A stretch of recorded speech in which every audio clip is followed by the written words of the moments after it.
Good afternoon, everyone. Well, I've got to tell you, it's been one hell of a week. Now that I agree with. While you've been hiding in the shadows for a whole week, I've been out fighting I've been spearheading this whole thing. I've had government shills and thugs coming to my house, all kinds of shit. I had to escape from a tip-off from an assassination attempt, all kinds of shit. You've just been hiding in the corner. And especially after we announced Emma Eros as our candidate for Hornsby and New South Wales state elections. I've listened to your comments and some of them weren't kind at all. Ever the victim. Show me a single one. I've been documenting piles of shit. I'm banned from Facebook. You know why? Because I got beheading threats by a Muslim and I simply put up an image of a shield. And apparently that's hate speech. So I'm banned from Facebook. I don't even have a voice. I've got gaslighted, threatened, shit you just wouldn't believe. So the unkind comments have all been directed at me. I took the whole brunt force of this. Show me a single such unkind remark towards you outside of people saying, one nation has lost my vote. So unkind, and you're ever the victim. But I can understand your antagonism. Antagonism. Notice the pause you had there. You're looking up for some spiteful word to say. It was me that received all the antagonism. To a very much lesser degree, some other people, that was mostly early on. I took the brunt force of this, all the antagonism. I was the one accused of everything under the sun. Show me a single accusation otherwise. Ever the victim. Since the very beginning, I've consistently called for debate and I've put up a substantial amount of money for anyone who wishes to contend with anything I've said. Not a single contender, just name-calling, threats, all that shit. Not a single person has stepped up to challenge anything I've said. And I can understand why you were asking those questions. A pity that you set up this question and answer session, but you don't actually answer anyone's questions. So today, I'm actually here with Emma to answer your questions so we can get a better understanding of Emma and why she's joined the party One Nation, and most importantly, why she is a candidate for us in the March 23rd election. You mean pre-scripted questions where you make up the questions and pretend that it comes from someone else, just to mock your opponents and strawman them. You don't actually give them a voice. Good afternoon, Emma. Hi Pauline, how are you? Good. Emma, we've had a lot of comments about you coming on board as a candidate, and mostly because you're a Muslim. Right. Over the years, I've stood against Muslims, banning of Muslims coming into the country. I've questioned their ideology. I can't stand extremism. And everything, you name it, halal certification, multiple marriages, Centrelink payments, all these things, and I stand strongly by them. Please explain.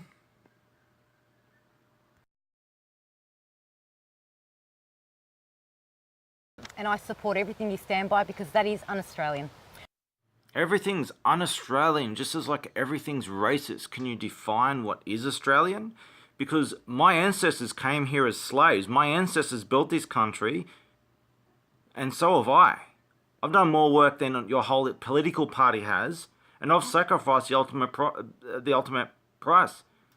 I've been kidnapped and tortured and everything, and I've worked my whole life, every waking moment, without getting paid a cent for what I do. I have a lot of bad people after me. I get Muslim death threats every day, and that's nothing compared to what else I deal with. So I'm as Australian as it gets. But neither of you have contributed anything to this country whatsoever. I challenge you to show me any contribution you've ever made. So hence the questions is, all right, first off, let's go to the guts of it. Yes. Because all they're saying is that takia. Yes. What's your opinion about takia? And let me explain to everyone, takia is that they will actually tell you anything. Muslims will lie to you, tell you whatever you need to know, just to get in your good books, Yeah. and then turn on you. That's right. So your logic is that you're going to ask her if she's a liar.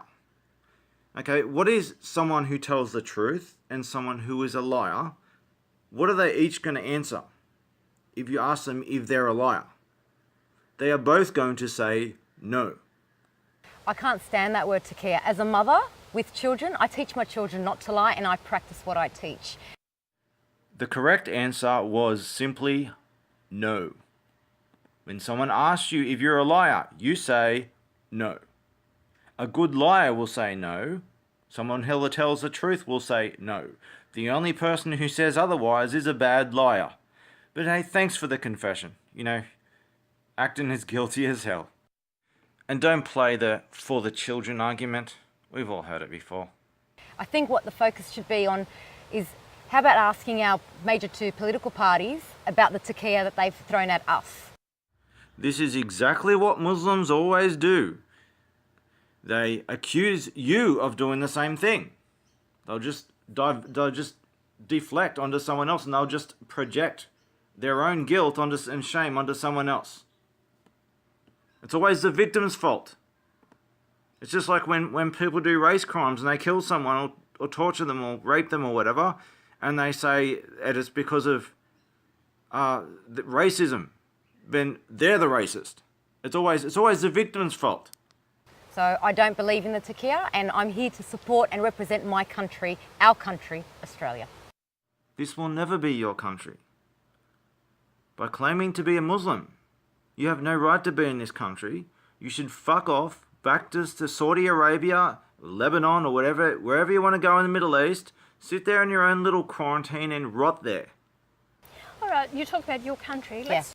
Her country? Well, which country is that? Because she keeps saying that she's Lebanese instead of Australian. She's Lebanese. Most of the time she's Lebanese and sometimes she's Australian. Which is it? Let's just talk about your background because Yep. I think that's important. Australian born, Yes. your parents, No. They immigrated here, migrated in 1960s, give or take, from from Lebanon. proud Australians. They are proud Australians and this is what they call home. What are they proud of? Someone else's hard work and ancestry and heritage? They don't belong here. You don't belong here. This is my country, not yours. This country is something that I have something to be proud of, not you. If I go live in Somalia, I don't be proud of Somalia. I've got nothing to do with them. You're shitting on real Australians who they personally and their ancestors have suffered and worked hard to extremes to make this into one of the greatest countries in the world, such as being number 1 in the education index, being number 2 in the human development index. Go to Lebanon. You know, they're down pretty low. Don't claim credit for my ancestors' hard work and achievements. That's just being a parasite. And it's disrespecting me, my ancestors, and real Australians. You're just like a lying thief, just stealing someone else's heritage.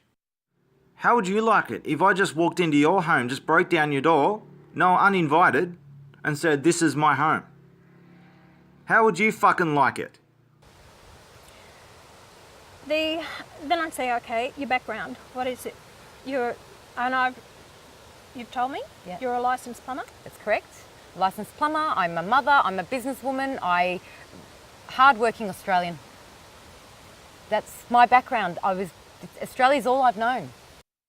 This might come as a bit of a shock to you, but being a business person means being a parasite of someone else. You're not actually contributed anything. You're putting yourself as a middleman between other people and siphoning profit like a parasite. You don't actually provide anything whatsoever. You're just forcing everyone to work through you. You don't actually do any real work. You're a thief. Just tell me your beliefs about Islam. You said about takia. You're strong Muslim. Under the breath, strong Muslim. You want to elaborate on that? Muhammad was considered a strong Muslim. You want to know what he did? Well, are you? Maybe she's a white, French globalist Jew who is trying to sabotage her own race that she has abandoned for crumbs of short-lived power as a sacrificial puppet to someone else's agenda with absolutely no clue and no foresight beyond the crumb she sees in front of her. Well, look, Explain that. You know, My- that's what people want to know. yeah, well, my family, we were taught to have faith, to believe in our faith, not to be invasive on other people, to work hard, to respect all people's culture, way of life, and that's that. None of this extremist thinking radicals out there that our government has allowed to grow. So all these Muslim problems, it's all white people's fault. It's all the Australian government and the Australian white people's fault. Ever the Muslim. And let's not forget, someone who says that she doesn't follow Sharia, I believe in the Do you Sharia think women of the should five be able to pillars. drive? I believe in the Do you Sharia think of women the should five be able to pillars. drive? I believe in the Do you Sharia think of women the should five be able to pillars. drive? I don't want to get confused. I don't want to get confused. I don't want to get confused. So, okay, tell me your opinion about the Grand Mufti. Well, the Grand Mufti, as far as I've heard, he can't speak English. And some people would say, I have no right to speak out about Muslims. Well, you know what? Obviously, a Grand Mufti or any other Mufti isn't helping the cause. No one is speaking out, so I will speak out. If I see something that is un-Australian, I don't care what you believe in, I'm going to speak out. go on then, do it. Speak out about this. And you speak out very similar to Imam Tahiti, don't you? Yes, and he's copped a lot of slack too.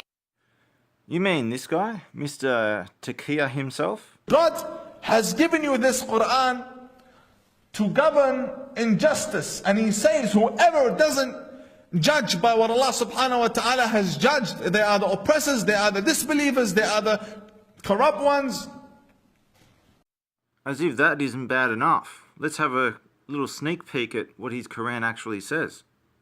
The book he's promoting as being the total authority that everyone must submit to under the sword.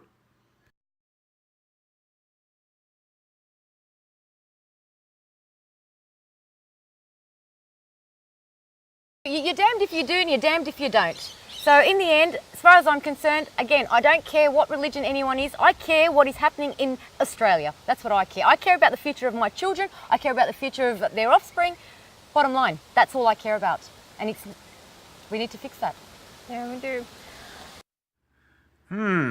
All you care about is your own children. You don't really give a shit about anyone else. Yeah, I don't have any children. I've sacrificed everything to give everyone else a chance, to the extreme.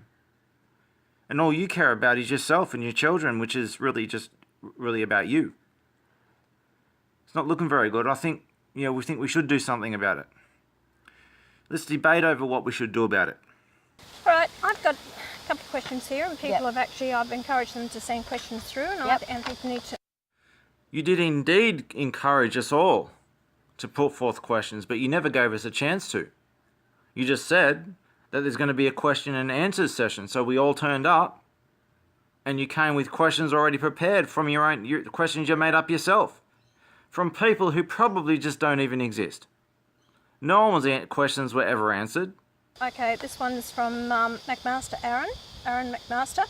What will she do to stop child brides in Australia? Do you believe in mandatory jail time? Yes, I absolutely believe in mandatory jail time. I actually believe that if they're not an Australian citizen and they're a kiddly fiddler pedophile, because that's what you call them, they need to be deported back. We don't want pedophiles here. I have a daughter. I don't want a bloody pedophile around my child, so no place here at all. And that's exactly how I feel about it. I'm totally against this underage marriage. Really? You claim to follow a man who married a 6-year-old and officially consummated that marriage by raping her when she was 9 after beating her repeatedly. That's just the tip of the iceberg. The rest is just unspeakable. And you choose to follow this man. And you pretend that you don't, because you desperately hope that people don't read the Quran and Hadith. If you claim to follow a pedophile, and that pedophile is giving you commandments to follow his example and do the things that he did, and these are commandments to be a pedophile, and you choose to follow that.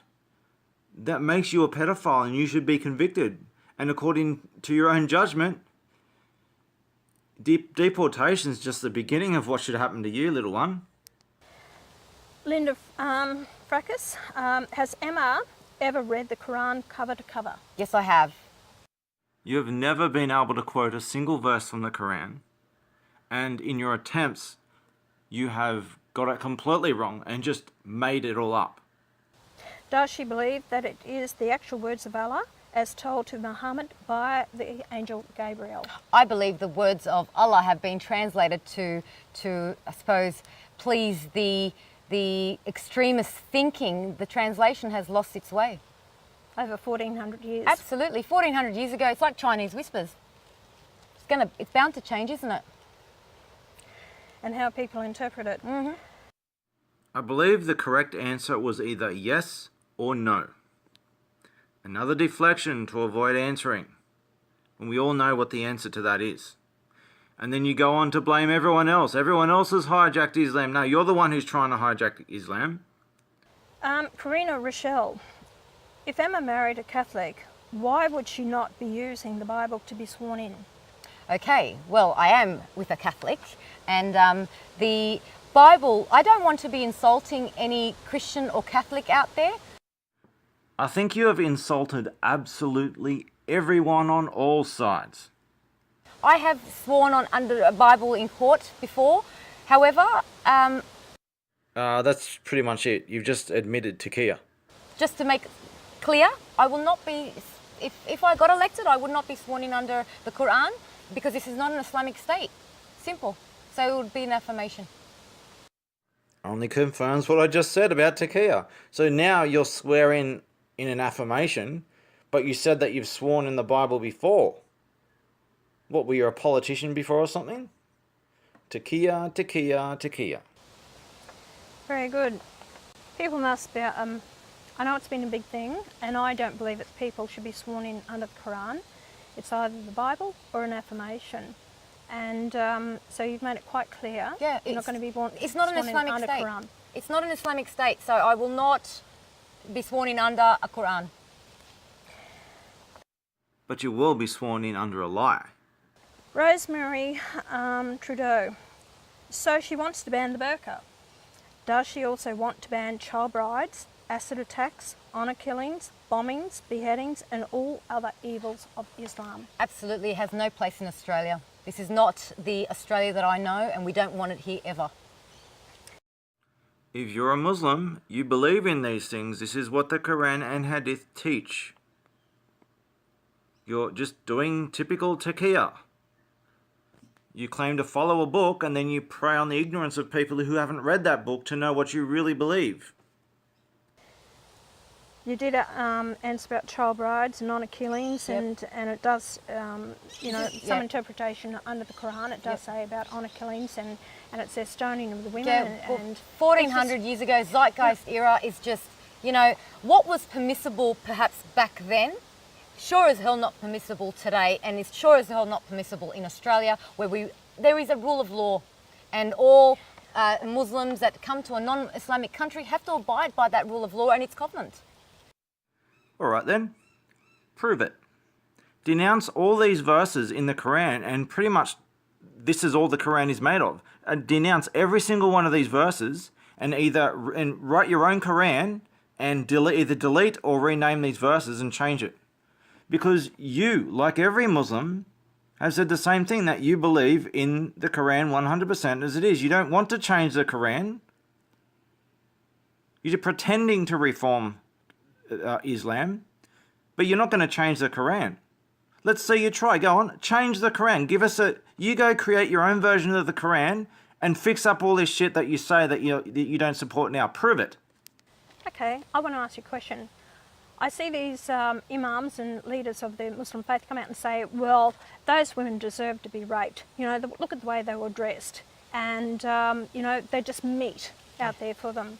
How do you feel about that? Oh, look, it pisses me right off because, you know, again, I blame the two major parties, Labor and Liberal. They've allowed these people to voice their hatred and just think it's freedom of speech. But yet when somebody criticises that, they get squashed their freedom of speech.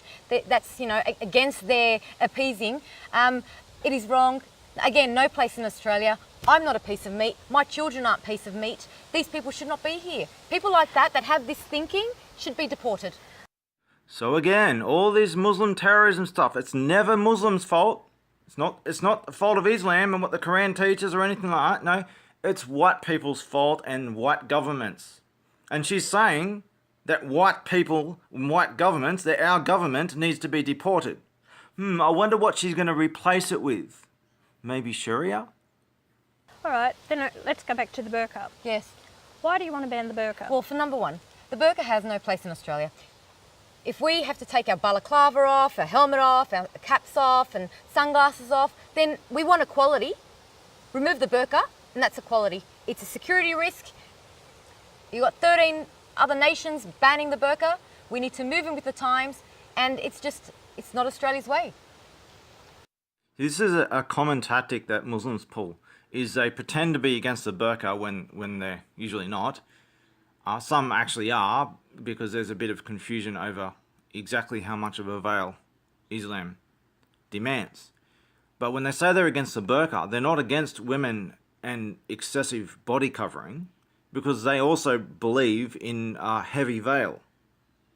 They target the burqa to make you think that they're against all veils when they're not. And Emma Eros is actually in support of veils, and she somewhere, I don't know where, I haven't got it on me, I'm not going to look it up, but somewhere there's actually an article quoting her, might actually be a recording of her, I'm not sure, of her saying that she supports Muslim veils. Now, whether it be the full burqa or a Muslim veil, they are the same symbol of oppression, they're just different extremes of it. Then, tell me then, you're with a lot of Muslim women, you come across them, Yes. your time here.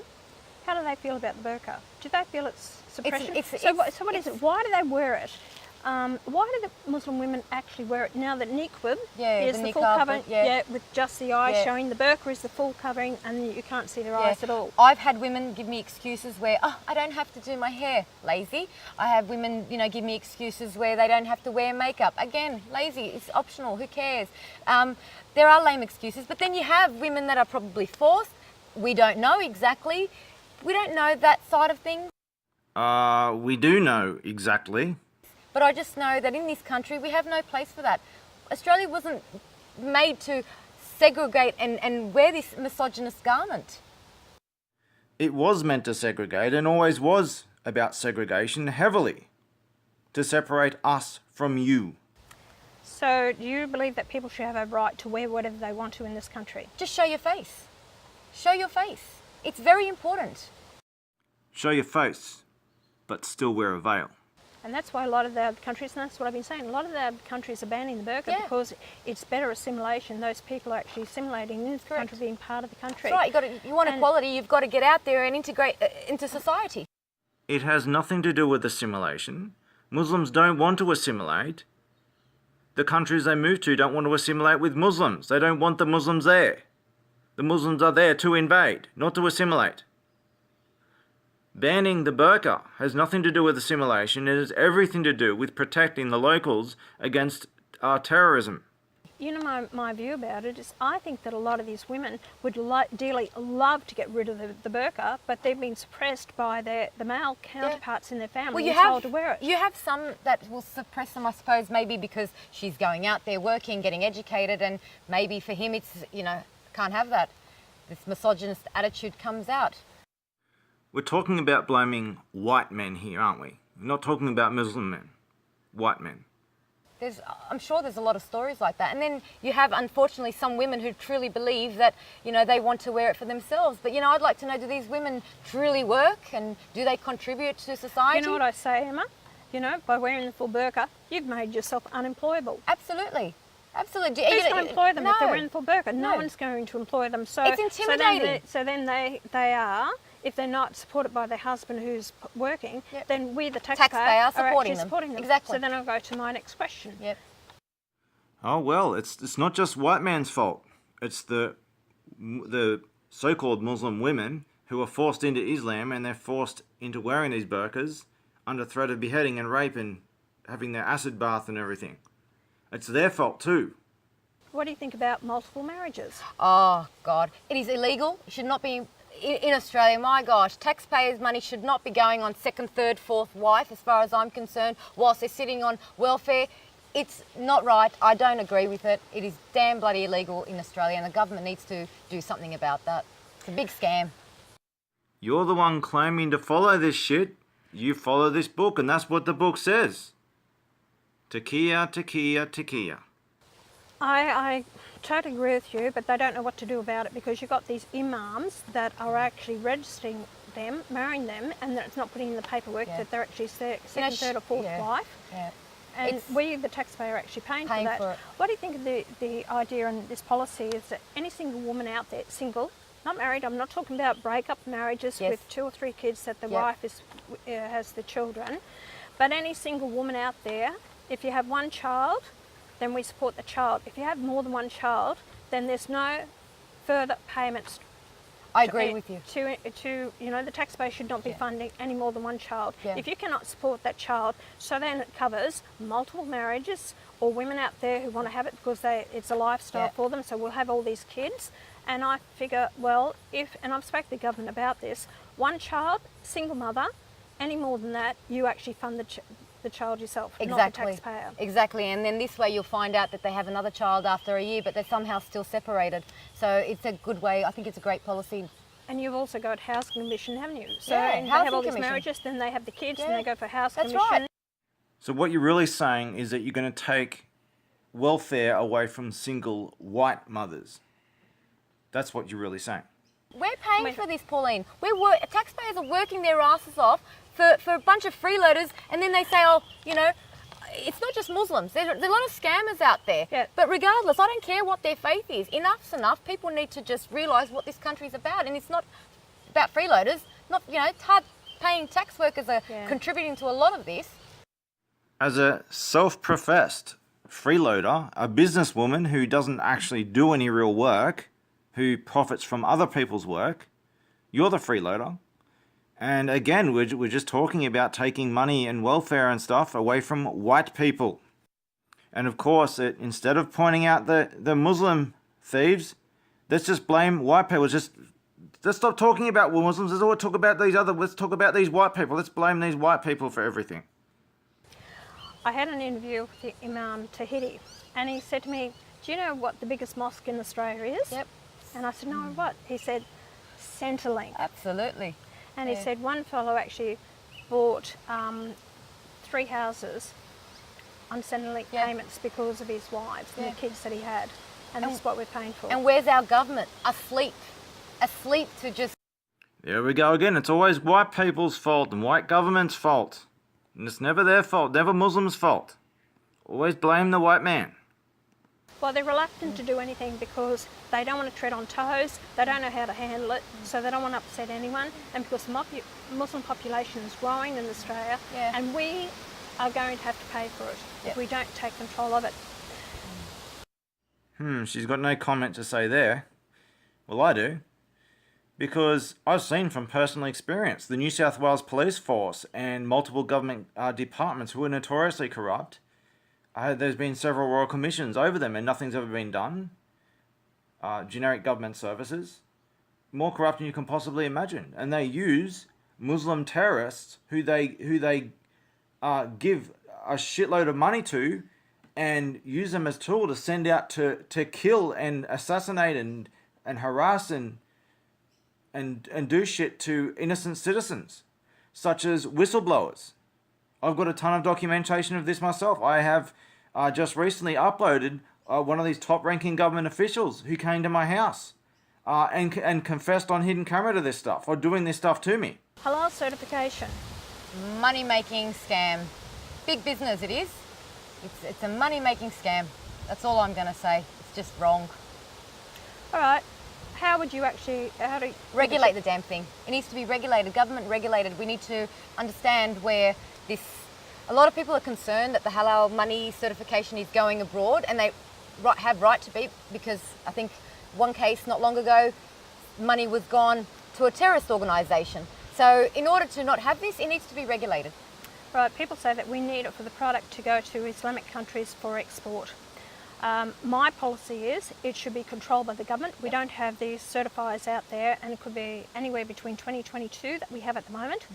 And I remember watching a program there, Current Affair, and they said they had the certifier on there, and he said, "You Australians are stupid. You've actually paid for my wife's shoes." Yeah. So it's See, again, actually come insult. from Indonesia to they're saying who the certifier must be, and they're getting, if not millions, they are getting millions of dollars out of the taxpayers. So it's a one nation policy. We want to actually get rid of halal certification, put it in the hands of the government for export, and they should be controlling it. Well, I think so. And not these businesses paying, 40,000 or over a couple of $100,000, or a small business, $2,000 a year we're paying to the halal certification. Yeah, well, I think it should It's be. an insult to the Australian people. It absolutely is. Absolutely is. And, got to do something. Pay very close attention to what they just said. They're not against halal. They're trying to organise halal. They just want the government to take over. So what they're saying is they want to install Sharia law onto the government so that the government regulates this halal. So that the halal tax goes to Australian Muslims instead of Indonesian Muslims. They're making an argument for installing Sharia law into the government. I've got another Ross Day. Why didn't Emma join the Australian Muslim Party? Oh, God, because it's not about religion or my faith. It's about my country. It's about our country. Well, which country is that? Because you shift all over the place between Australia or Lebanon. It's about the way it's going. It's about a lot of things. I wouldn't join any other party that doesn't represent the Australian people. Which Australian people is that? Because we're in this dilemma to begin with because you don't represent Australian people at all. All right, you got all these parties out there. Yeah. You got the different parties. Why me? Why One Nation? Yeah, well, Pauline, I've been watching you for years now, and you seem to be the only party that is solution-driven, that is listening to the people's grievance out there. You mean that she's now the only party who's installing Sharia law? That's what you mean? It's focusing on what's wrong with this country. Wormy squirmy, looking for a reason why she's in the apple. And that is our energy prices, our water, our infrastructure, law and order, which is bloody lacking in this country. What you're really saying is that white man's law is just lawlessness according to Islam. And you want to bring in Sharia law. A lot of the things that your policies are out there, I support them. Sharia? And that is why I don't want to support a fear-mongering party that's based on religion stuff, because you've got solutions for everything, and that's why I support One Nation. If this isn't about religion, then why are you just spending all your time going on and on about how peaceful Islam and benign it is, that your version of Islam is not going to destroy the world? That's all you seem to be doing. Now, if you really gave a damn, you would actually be able to produce an actual argument. You wouldn't be stuttering looking for a reason to justify yourself. And you wouldn't be spending all your time talking about Islam. Have you been approached by any other political party to join them? No, because if you look at my Emma Eros public figure page, your private page is more revealing. I speak out against all the stupidity that is allowed, and they've come from a certain party. So, yeah, I'm happy to mention most of them, but I think you're aware it's all of them. Well, come on. Show us your version of the problems and the solutions, because you don't really seem to be able to identify any problem or any solution. Your solutions are like, we need to have more water. That's all you got. And if you want to talk about real problems and real solutions, this is what I do all day, every day.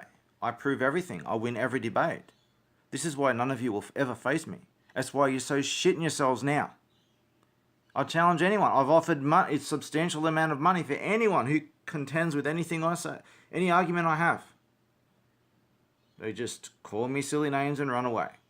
Emma, what I will actually then say is, when I see the terrorism and I see innocent lives lost and these attacks that happen in Australia, I get angry. So do I. I really do. And I don't blame you, Pauline, and I don't blame any non-Muslim person out there being upset. I'm just appalled as the next guy because this is wrong. I don't care about their, what they're trying to prove. It's just sickening. It's murder. It's wrong. It is not religion. It's just barbaric. It's just horrible, and I don't want it in this country. So, and I get upset. I feel like every time I'm, speaking out and trying to do the right thing, I get taken 10 steps back because of... When have either of you ever done anything about terrorism? I've dealt with terrorism personally in the intelligence world for 20 years. There's a long list of people who want me dead. I've been kidnapped and tortured, you name it. I live the nightmare so that other people don't have to. I can go on and on and on about the stuff I've done regarding terrorists. I've been taking down terrorists for a long time, but it's not as much as just simply stopping terrorists. You need to stop the problem behind it, such as Islam. 99.9% of terrorism in the world comes from Islam. And it comes not from some so-called hijacked version of Islam. You're the hijackers. It comes from the Quran and Hadith. If you were to take terrorism and religion, as people say, it's all terrorism is tied to religion. All right, well, show me a single example of a Christian, Buddhist, Hindu, or even atheist, because atheists do have a religion too. Any of them who commit a terrorist attack while quoting commandments in some book that they follow, religious book that they follow, commanding them to do it. And the number you'll come up with all of them combined, is a big fat 0.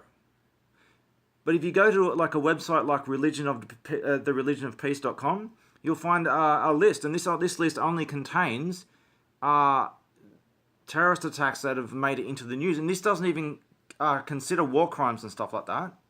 This is just one-off terrorist attacks. And since 9/11, there have been like more than 33,000 terrorist attacks all around the world. It happens every day, and it's all done by Muslims. You've had threats against you, haven't you? I have. I've had heaps. But you know what? Sticks and stones. I come from the era of sticks and stones. And You want to compare scars, little one? I grew up dealing with real Lebanese Muslims, fighting 1 versus 6 with swords, knives and everything, while I'm unarmed. That's how I grew up. You're such a snowflake. You're such a fake. And I don't care of all the threats and all the words. They don't hurt me. They will not hurt me. Meanwhile, you seem to be crying victim a lot. Even blaming men for everything. Men are misogynists or whatever you want to call them. Because it's wrong. I've got children. Again, I want to look after their future. As we already established, and you said so yourself, you only care about your children. You don't care about anyone else's children. And you especially don't care about other people's racial, cultural, and technological heritage. You just don't give a shit. You just think you can just go into other people's homes and just take whatever you want and pretend to be one of them when you're not. Another big thing is this week is the interview that you did with Marlo. Yep. I've got to ask you please explain on that one. Okay. Now, as I've said before, Milo is a sicko pervert. He's not a legitimate person, but he rides on other people's causes that he doesn't really believe in, and he doesn't really present his true position on things. However, when he does debate from a role-play perspective of that which he is debating, he does a good job of it. And I will say that of all the debating humiliations I've ever seen, that's got to be the worst. All right, so I got invited to ask one question, and I guess I just lost my train of thought. I didn't know. I didn't know what to expect. I should have done more research, to be honest. You were completely full of shit. You got your ass handed to you, and you were just utterly defeated and exposed as a lying fake. You know less about Islam than a 2-year-old Christian.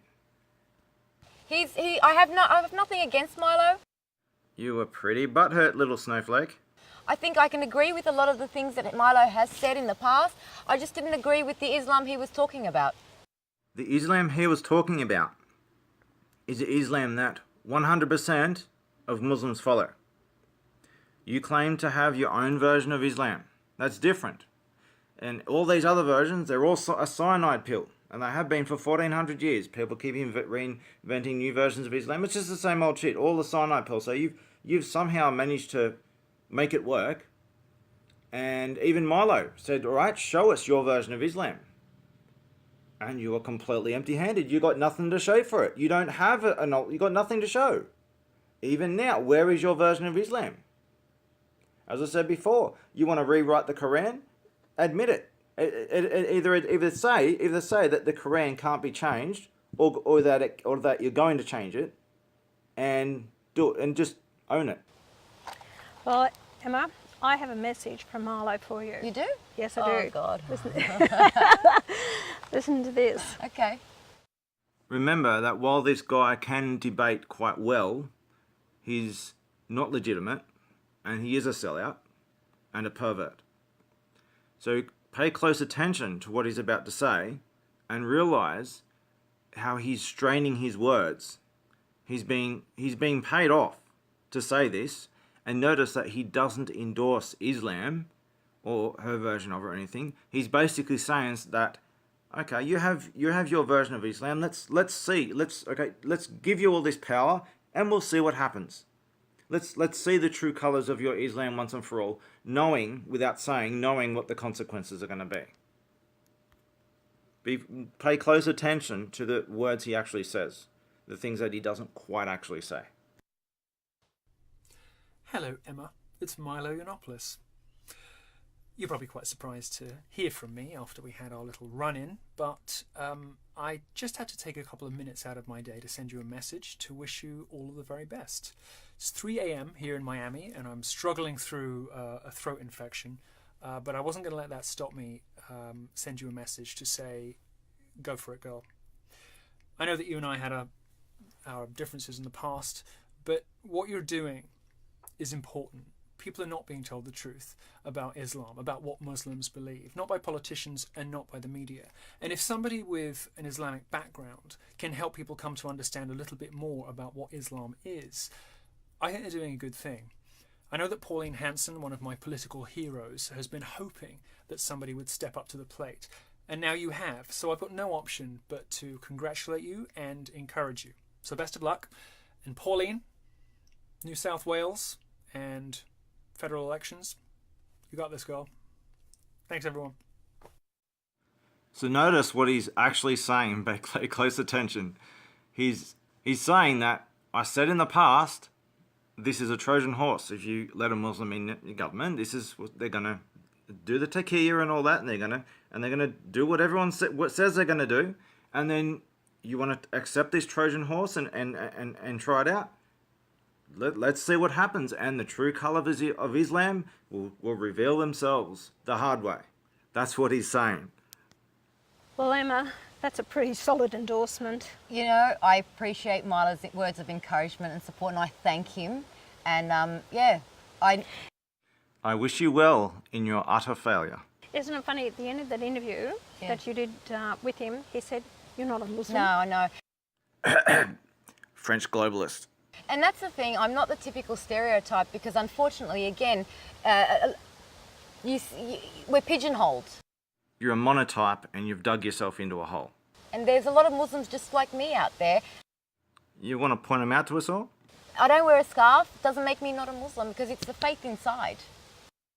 As I said before, I recall something about you agreeing to wearing scarves going into a mosque. But Emma, you know, what I appreciate about it is that I've been calling people, and especially after terrorist attacks and lives have been lost and everything, and I never heard anything from Muslims out there not standing up and opposing this. And I ask people, come on board, stand beside me and fight this. And that's exactly what you're doing. That's exactly what I'm doing. That's exactly what you're not doing. You're not doing anything to stop terrorism. You're not doing anything to fight against terrorism. You're making excuses for it, and you're blaming white people, the very victims of terrorism. It's apparently their fault. And your solution is to deport white people and white governments out of their very own country. while you install Sharia.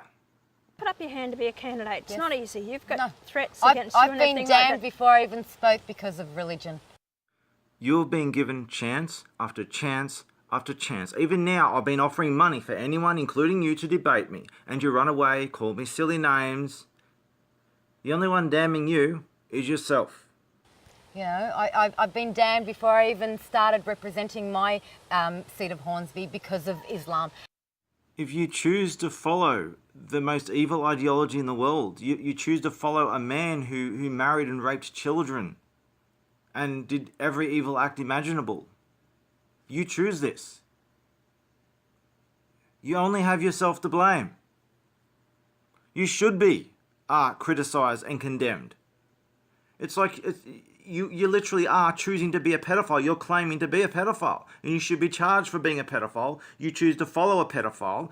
His examples of pedophilia, you claim that ideology, you're claiming that book, then you're claiming to do what the commandments say in that book. And it's not about religion, it's about our country. It's about a 13,000-year-old ideological virus, and I am the cure. A lot of other people want to know about the fact, okay, your views about Christmas Day. Yep, I celebrate Christmas. I've come from a blended family. I celebrate Christmas. Oh my God, we have Christmas ham on the table. It doesn't, you know, it's... Well, I can't believe you gave me lunch up there, and of course I had, you know, ham sandwiches, and I've had. I don't necessarily eat it. I don't necessarily eat meat at all except a good bloody rare ribeye. That's my meat. But it's not because you're religious. No, it's because, because your stomach. You that's were saying. right, exactly. Yeah. So we have a self-proclaimed Muslim who doesn't claim to follow these strict rules, such as eating pork, but she has a magical explanation for why she can't eat pork. Well, you want to show us the medical proof behind that? You want to just give yourself a belly upset at the worst case, just so you can prove that you don't that you don't really follow these ridiculous commandments in the Quran, because you're not going to do it, and everyone knows it. Exactly. Because you don't digest. I don't discriminate, and I don't go, oh my God, it's pork. Oh no, it's not halal. Oh, please, no. All right then, do it. A month. You go for at least a month on a non-halal diet. Prove it. And just about that, if there is halal, you can say a bismillah. Can't you? You can yes, say you prayer can. over it. So That's all this right. is a load of hogwash, Yes, what they're saying about yes. it. Then why won't she try pork? Publicly eat it? And why do Muslims always get so batshit crazy over it? And you actually had a wine, so you poured me wine. That was lovely. I did. That's it. It's welcoming. I'm doing my duty. Yeah, getting drunk is a duty. No, it was very nice. Fuck nice. Fuck manners. Wolves who hide among the sheep use manners. And fuck your feelings, fuck my feelings. All that matters is morality and truth. Okay, I've got one more question here. Reginald Reagan, doesn't your comments against Islam make you an apostate? And what's the punishment for leaving Islam? I'm not leaving my faith. Answer the damn question. This is one of the questions that Muslims are extremely reluctant to answer. They know the answer. The punishment for leaving Islam is death. If you're born into Islam, you leave Islam, you die. If you're foolish enough to join Islam, you leave Islam, you die. They hunt you across the world, and they hunt your whole family down. That's the important point that you don't want to discuss. What is the penalty for apostasy? That is the thing that you fail to discuss, and that's why you've got those prejudicial views about faith. What is the penalty for apostasy? What do you teach the children will happen to them if they give up the Muslim faith? Well, let's bring the debate back into Britain. What is the penalty for talking apostasy? about- I tell you what we will do. But what is the penalty for apostasy? What is the penalty for leaving the Muslim faith? To be honest, I cannot back that point up. Dr. Mukadam, what is the penalty for apostasy? And, before... We keep coming down this apostasy. Well, Give us a quick answer on what is the penalty for apostasy, and we'll come on the other one. You very well know, if it's an Islamic country, then the Sharia is very clear. Apostasy is dealt with the death penalty. Thank you, that's all I want to hear. But what's the relevance between what happens in an Islamic country and Great Britain? I fail to see the connection. What is the difference between a radical Muslim and a moderate Muslim? A radical Muslim wants to behead you. A moderate Muslim wants a radical Muslim to behead you. And I don't support extremism or terrorism or what others do in Islamic countries. I beg to differ. Don't know. Why don't we touch Now that is an honest answer. on that? Sharia law. Oh, Like a Sharia big law. thing. Well, What's your view? Sharia law has no place in Australia, not now, not ever. This is not an Islamic state, so I don't see what the argument is. We have a constitution, we abide by the law of the land, so... The argument is you are both trying to install Sharia law and you have already admitted it. Because I'll tell you what, One Nation I will never accept Yes. Sharia law in this country. Well, Is this where the law of abrogation kicks in or something? I don't know. there is no It will Sharia never law happen. in this country, and anyone that wants to try and Well, I will implement oppose it, and you will oppose it because I you will not- oppose it. I will, because it says in the Quran and repeatedly says, abide by the law of the land that you live in, and its covenants. Covenant says to anyone that wants to argue that is pretty much not listening to the word of God. Let's see here. Romans 13. Let everyone be subject to the governing authorities, for there is no authority except that which God has established. The authorities that exist have been established by God. Consequently, whoever rebels against the authorities, rebelling against what God has instituted, and those who do so will bring judgment on themselves. For rulers hold no terror for those who do right, but for those who do wrong. Do you want to be free from fear or the one in authority? Then do what is right and you will be commended. For the one in authority is God's servant for your good. But if you do wrong, be afraid, for rulers do not bear the sword for no reason. They are God's servants, agents of wrath to bring punishment on the wrongdoer. Therefore, it is necessary to submit to the authorities, not only because of possible punishment, but also as a matter of conscience. Sounds good enough, right? But there's one problem. This isn't from the Quran. This is from the Christian Bible. This is a tactic that Muslims often play. They will quote the Bible and pretend it's the Quran, and they'll quote the Quran and pretend it's the Bible to confuse you. There is nothing like this in the Quran. The Quran explicitly says over and over and over again to subjugate, to undermine, to trick people and stab them in the back in the dark of night. There is nothing like this in the Quran. The Quran teaches you to go against the authorities, not to submit to the authorities. So to speak. Takia, takia, takia, takia, takia. Look, Emma, it's very interesting. Do you want to say anything else to the people? Look, I suppose for me, representing the seat of Hornsby, they've urged me. They? You mean like your friend here? To look after the things such as infrastructure, such as, the construction that's just constant, going up, and having the youth drug problem. We need a solution for our youth out there. It's very confronting and intimidating for other people that see this, and I think... So your whole campaign argument is buildings have got to go up and drugs have got to be swept away, hidden under the carpet. That's your whole political argument? Anyone wants to engage me, I can literally spend 2 years talking to you about absolutely anything. Every problem, every solution. Again, Do you have escalating crime in this area? Well, we have a lot of drugs in this area, and that needs to be sorted. I've got a solution for you. Get rid of the Muslims running the drug syndicates. We have privatisation in the hospitals. That's taxpayers' money. For instance, Hornsby Hospital, they want to privatise the car park, yet nurses and doctors and the visitors have to pay for it, Pauline. How wrong is that? That's taxpayers' money. It should be for the people. But we're happy to take the food out of our children's mouth to give it to foreign aid. How about the food that's been taken out of white people's mouths, white children's mouths, because of Muslims? Here's something else for you to consider. If we, right now, just deported every single Muslim in the country,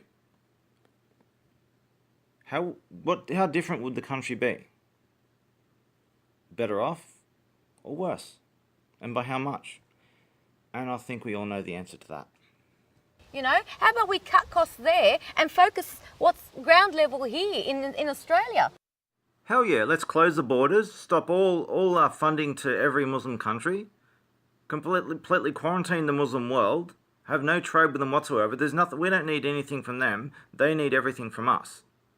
Then we start taking care of our own stuff, we fix all the damage that they've caused, and then once we've fixed everything for ourselves and there's no homeless, starving, dying people here, then we deal with seeing what we can help, how we can help other people. And we only help them as much as to give them a chance at doing it for themselves, not to do it for them. We have people suffering. We have homeless. We have people that live in their car with their children. That is just wrong.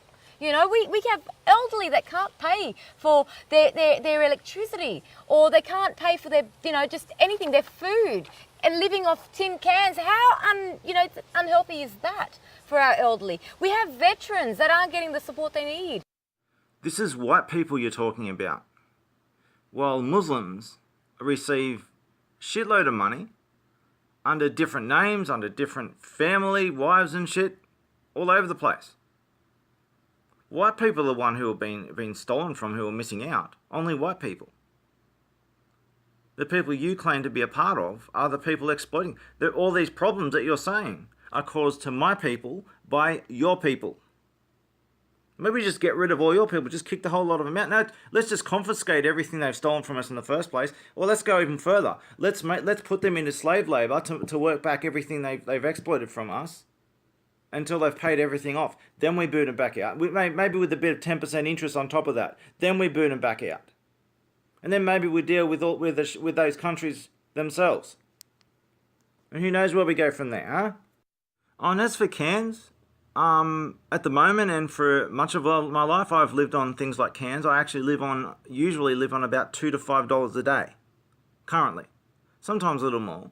I can't afford more, but I'm too busy, hard at work, trying to save this world. And I've gone without income for a very long time, hard at work, trying to survive just long enough to do my work, because my work is everything. How about you give me some of the money that you've stolen from my people? Give that to me, where it belongs. For 6 years, when I only had the internet and a computer to use, and I had a steady supply of food, I didn't even have any clothes. All I had for clothes for a long time was a dirty, torn up doona cover for clothes as a robe, and that's all I had. But I changed the world, and I did it through the internet, as the founder of Anonymous. Let's compare lives, hey? Let's compare who's really missing out. A Muslim misses out on a little of an advancement on their welfare check. All hell breaks loose and terrorist attacks happen. White people get their homes stolen by a Muslim, and they're out in the street, and the government puts them in prison and leaves them out after that homeless simply because they're accused of racism without any evidence, and everything's taken from them, and they die in the street. That's apparently okay, is it? We have mental health again, terrorism have taken the word of mental health when that's a legitimate, there is a legitimate mental health issue with people that really need that support. Mental health is just a big scam to justify executing and torturing whistleblowers or anyone the government doesn't like. There's no such thing as a mental illness. It's a tool of extreme oppression. It is an evil. Psychiatry is an evil cult. But as for mental problems do exist, but they're not illnesses or diseases, and there's no science to back up that they are. It's a cult. But as for problems when it comes to Muslims, there's a clear reason why. It's in the Quran and Hadith. Incest. Muslims are instructed to engage in incest in order to build their numbers up for jihad, with the promises of just looting and raping everything. Let's look at incest in the Middle East. 63% of Saudi Arabia is the direct result of incest. Both their parents were related. 80% in southern Egypt, 70% in Pakistan. in Iraq, at least half of little girls are the victims of pedophilia, and at least half of men are married to an underage girl. And that's with Western intervention and an age of consent in Iraq, which was forced by the West, and Iraq is trying to get rid of that to make it back like the rest of the Islamic world, where there is no age of consent, and in places like Saudi Arabia, old men marry and rape babies and kill them, newborn babies. It's normal there. This Muslim world that you are so proud of, what have you got to be proud of? Show me a single achievement in the Muslim world. A single achievement. They've got nothing to be proud of. It's just pure evil. You've got nothing to be proud of. Apart from just raping children and shit.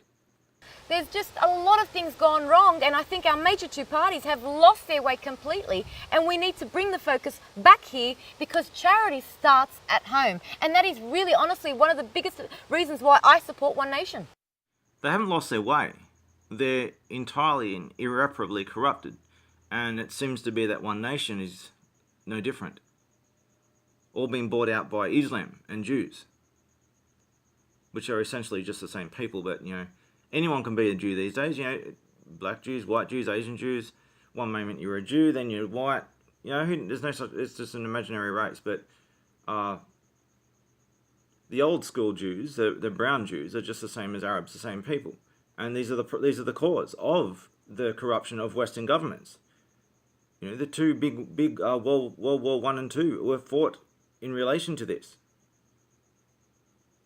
The bad guys won. White people were massively extinguished, genocided. But somehow white people are guilty of everything, and all Muslim problems, it's all white people's fault. People say I'm taking a big gamble with you. That's not what they're saying at all. It can't be a gamble if there's no chance at success.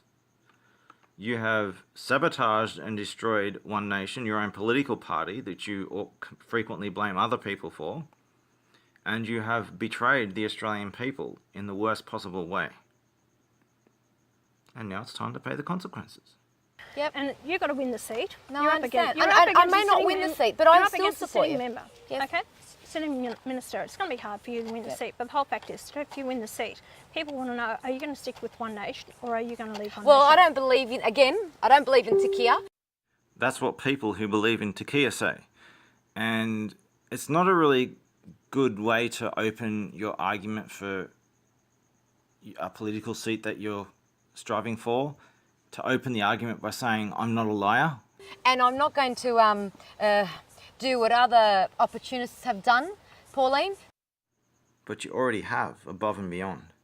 And I should note that you said other opportunists. So you've just inadvertently confessed that you're an opportunist. So I'm here for our country. You are indeed here for our country, but you're not going to get it. And that's the direction you take, and you are solution driven. Show me your problems and solutions, and debate me about it any time. I don't think you're gonna, because you have no problems or solutions. You have no idea what you're doing. You're just making shit up. I support Mark Latham in New South Wales, and I think he's got great ideas for my state in New South Wales. Go on, point them out. Would it involve the white man's carbon tax? And I support you, Pauline, and the One Nation team in general, because the whole it's needed. It's needed in this country. So you won't leave the party? No, I won't leave the party. You know when you got a dog and the food's been stolen, and you look at the dog and you say, did you do that? You know the look the dog gives you when he's guilty as hell? You know how he acts? Yeah, that's what I'm seeing right here. No, I won't leave. And I'm not going to, what do they say? Just jump to the next thing or start an independent? No, I could have started an independent if I really wanted to, but no. No, you couldn't. The only reason why you're even anyone knows who you are is because One Nation have used you as a poster child to try and steal their way into power. They don't give a shit about you, and you don't give a shit about them. You're using each other, And you both have every good reason to. You're both going to part ways. It's just a big political stunt, and it's backfired in the worst possible way. Oh, Emma Eros, you've got the worst. You got the worst luck. You know, this is like Milo all over again. I wanted to support someone that truly is representing the Australian people. Who's representing me when I'm on the run from the government without charge or trial? I've got a shitload of evidence of extreme government corruption where I've actually given that to Pauline Hanson. Look, here's a screenshot. So, you know, who's looking out for my interests? Who's trying to protect me when I'm sacrificing my life to give everyone else a chance? You all talk. I appreciate that, because I tell you what, and I'll tell the people out there, you worry about Emma jumping ship if she gets elected. Emma could have had a choice. If she wanted to push her views, the real Muslim ideology and what they're wanting, I would have gone to the she Greens. should have gone to the Greens or the Labor Party, not One Nation. Did you just claim that she's not pushing the real Muslim ideology? Does that mean she's pushing a fake Muslim ideology? A fake version of Islam? I think you just fucked up and admitted what you're doing. It happens. It happens to me all the time, you know? I bring out the truth in people. They get under pressure and they talk. It's what I do. Thank you. She won't have a chance with me, and if you think she will, you're underestimating me. The problem here is that everyone overestimated you. You don't have a chance with me. You want to try it? Bring it. Debate me anytime. Anyone who contests my arguments, debate me. I've got money on the table. No one will take it. Because everyone knows I'm always right. You're underestimating me. You're underestimating me. You're underestimating me.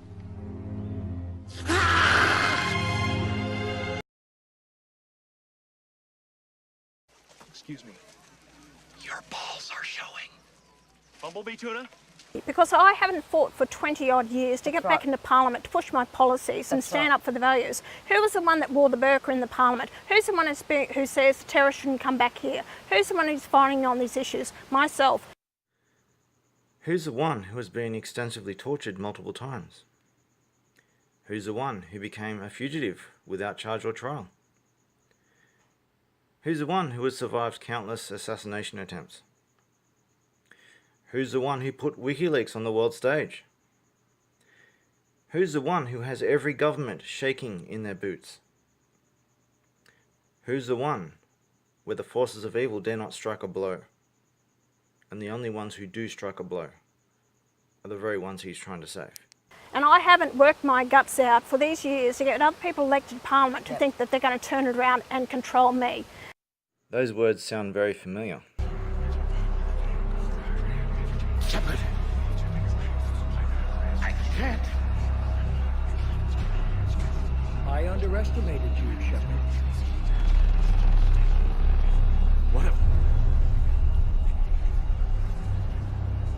I warned you. Control is the means to survival.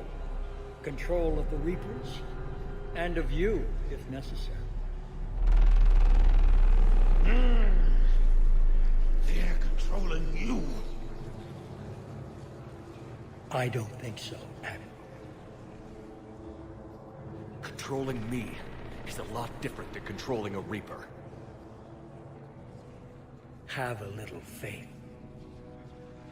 When humanity discovered the mass relays, when we learned there was more to the galaxy than we imagined, there were some who thought the relays should be destroyed. They were scared of what we'd find, terrified of what we might let in. But look at what humanity has achieved. Since that discovery, we've advanced more than the past 10,000 years combined. And the Reapers will do the same for us again, 1,000-fold. But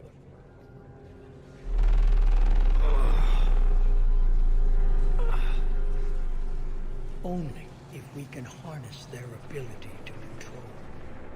Bullshit. We destroy them, or they destroy us. And waste this opportunity? Never. You're playing with things you don't understand. With power you shouldn't be able to use. I don't believe that. If we can control it, why shouldn't it be ours? Because we're not ready. No. This is the way humanity must evolve. There's always another way. I've dedicated my life to understanding the Reapers, and I know with certainty the Crucible will allow me to control them. And then what? Look at the power they wield. Look at what they can do.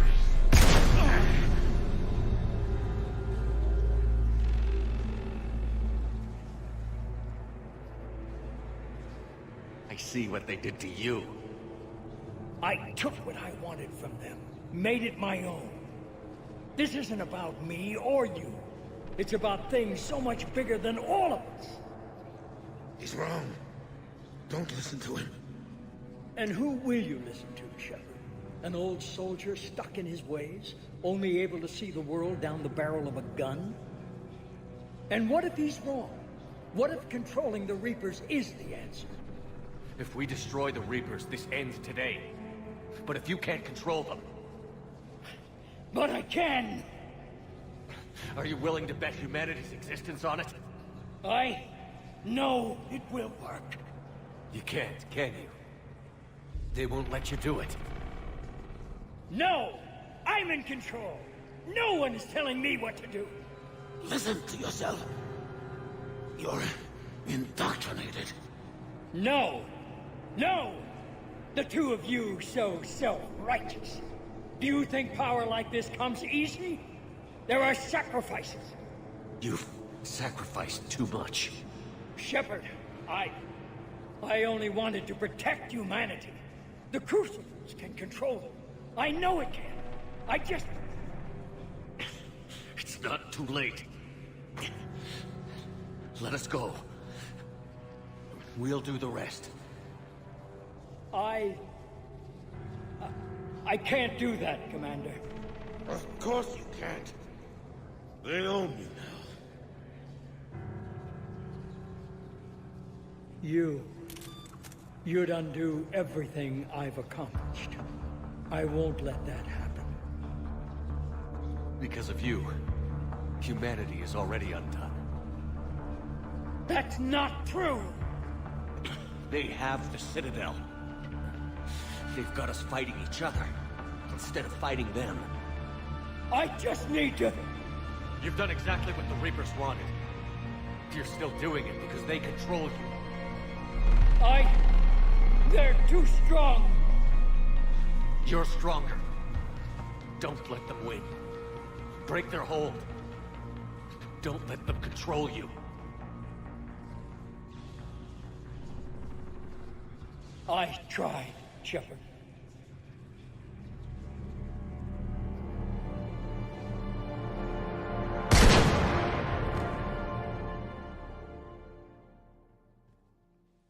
So no one is going to do that.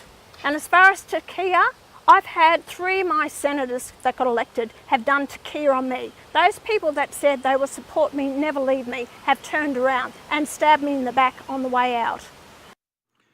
They own you now. You're a Muslim and you don't even realise it. You're accusing white people of Takia. So anyway, there's no guarantees in life. I'll be the judge of that. I don't gamble with other people's lives and heritage. But I'll tell you now, and I'll tell you direct from me. I like Emma. I like chocolate. Irrelevant. Fuck your feelings, fuck my feelings. All that matters is morality and truth. She's got my full support. She will not be disendorsed. And I'll tell you, the voter out there, you've got a choice. It's your choice at this next election, whether it be the state or the federal election.